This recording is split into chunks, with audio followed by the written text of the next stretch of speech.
The facts are these.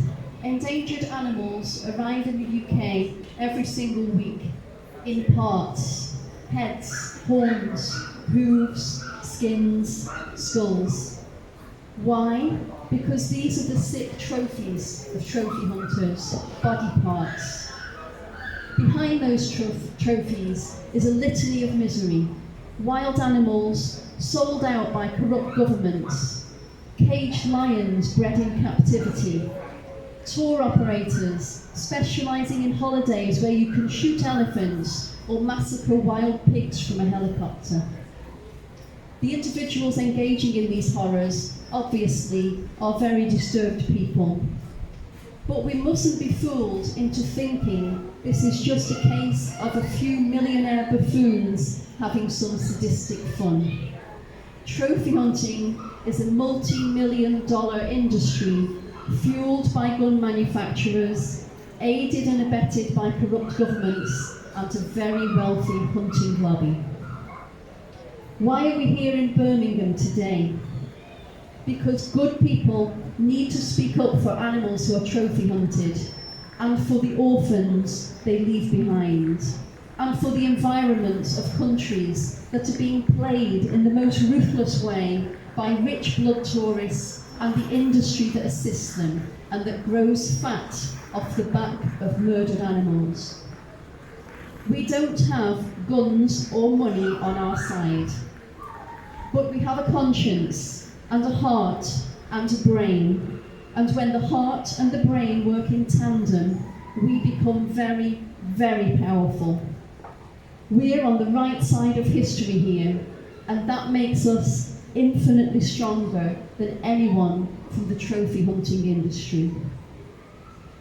We may seem few in number, but we're about to march through Birmingham city centre, and people will see us speaking up for animals who we will never get to meet, often on the other side of the world.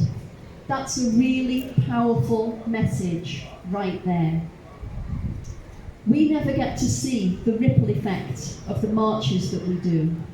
But if you see people staring or whipping their phones out, if you see children asking their parents what's going on, that's us making an impact.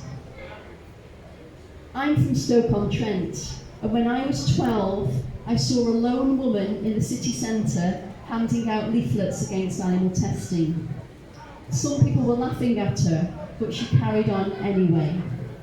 I still remember that lady today, 40 years later. That's how powerful it can be to see protest. We're modelling citizenship and democracy while spreading our message about animals' rights. And as you're marching today, think about these words from the poet Gary Snyder, who said, "Great Bear is walking with you. Salmon is swimming upstream with you as you walk the city streets." We're representing other species, so we must do it mindfully, and you must feel your power. This energy that you have is incredibly precious, and it's currently under threat from the government. But these gatherings also galvanise us, being with like-minded people. And when we go back home, it's important that we carry on this fight. At this moment in time, we're very well placed to campaign against trophy hunting from our hometowns. The UK government has already promised to ban trophy hunting imports, and we need to ask again why they're dragging their feet. If you have a Conservative MP locally, please write to them and ask them why. MPs' postbags are a key way to drive home to parliamentarians what's important to voters, because they are monitored and MPs are very aware of what sort of thing people take the time to write about.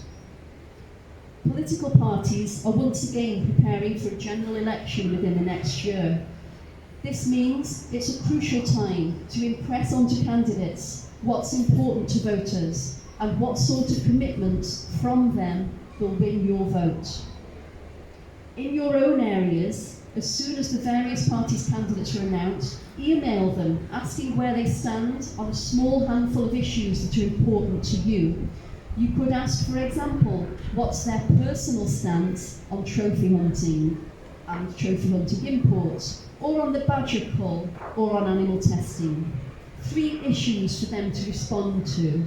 Ask them for their party stance, but also for their personal stance, and get it all in writing.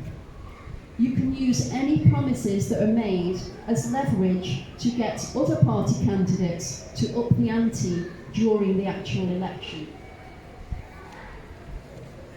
Go to the hustings debates and challenge yourself to ask these questions in front of everyone. If candidates support trophy hunting, for example, or have given you a non-answer, call them out on it and film it and share it. This is also democracy in action. I might add here as an aside, you don't need to lobby the Animal Welfare Party because we're onto these things. If candidates do get elected and so retain their seat or become new MPs, you can then hold them to what they said, using letters and emails and petitions and their local MP constituency surgeries. And let the campaign groups such as Born Free and the Campaign to Ban Trophy Hunting and the League Against Cruel Sport know about any correspondence that you're having with MPs.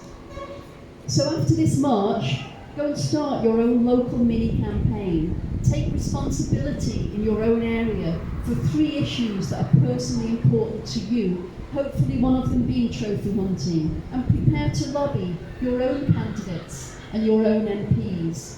Step into your power as a voter and use it to advance the rights of animals here in the UK and worldwide. You can do it. If you need help, contact me. I'm happy to prepare template emails and letters if needed. I'm really happy to help because I know just how empowering it can be for people to start working like this. And at the end of the day, it will be people power bringing an end, once and for all, to the barbarism that is trophy hunting.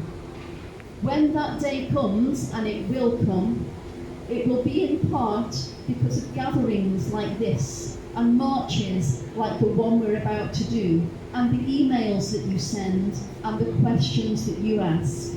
So don't doubt yourselves, and never give up speaking for animals who are hunted. Money speaks, but people of good conscience always speak even louder. Thank you.